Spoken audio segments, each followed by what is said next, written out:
പറഞ്ഞിട്ട് എന്താ എനിക്ക് മനസ്സിലാവാത്ത? ഇനി എങ്ങനെ ഞാൻ എന്നെ പഠിപ്പിക്കേണ്ടത്?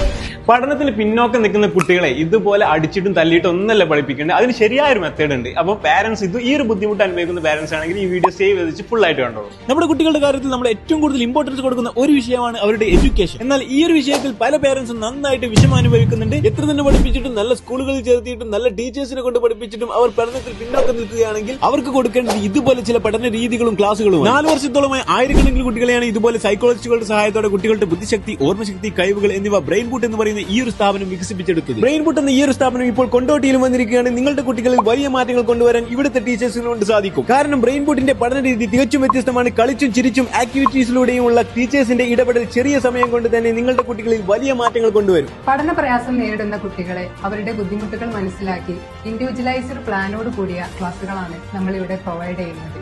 കൂടാതെ തന്നെ കുട്ടികളെ ഒട്ടും ബോറടിപ്പിക്കാത്ത രീതിയിലുള്ള ആക്ടിവിറ്റി ഓറിയന്റഡ് ക്ലാസുകളാണ് ഇവിടുത്തെ ടീച്ചേഴ്സ് ഫോളോ ചെയ്യുന്നത്. അപ്പോൾ പഠനത്തിൽ പിന്നോക്കം നിൽക്കുക എന്നാണ് നിങ്ങളുടെ കുട്ടിയുടെ പ്രശ്നമെങ്കിൽ പെട്ടെന്ന് തന്നെ ബ്രെയിൻ ബൂട്ട് ഇൻസ്റ്റിറ്റ്യൂട്ടിനെ കോൺടാക്ട് ചെയ്തോളൂ. കാരണം കാലിക്കറ്റിൽ ഇവർ 4 വർഷമായിട്ട് ആയിരക്കണക്കിന് കുട്ടികളുടെ ഈ ഒരു പ്രശ്നം സോൾവ് ചെയ്തിട്ടുണ്ട്. അത് മാത്രമല്ല നമ്മുടെ കൊണ്ടോട്ടിയിൽ ഇവർ സ്റ്റാർട്ട് ചെയ്തിട്ടുണ്ട്. അതുകൊണ്ട് ഈ നമ്പറിൽ കോൺടാക്ട് ചെയ്തോളൂ. അത് മാത്രമല്ല നിങ്ങളുടെ ഫാമിലി ഫ്രണ്ട്സിലൊക്കെ ഒരുപാട് പേര് ഈ ഒരു ബുദ്ധിമുട്ട് അനുഭവിക്കുന്നുണ്ടാവും. അവർക്കൊക്കെ ഉപകാരപ്പെടുന്ന ഒരു വീഡിയോ ആയിരിക്കും ഇത്. അവരിലേക്കൊക്കെ ഒന്ന് ഷെയർ ചെയ്തേക്കും.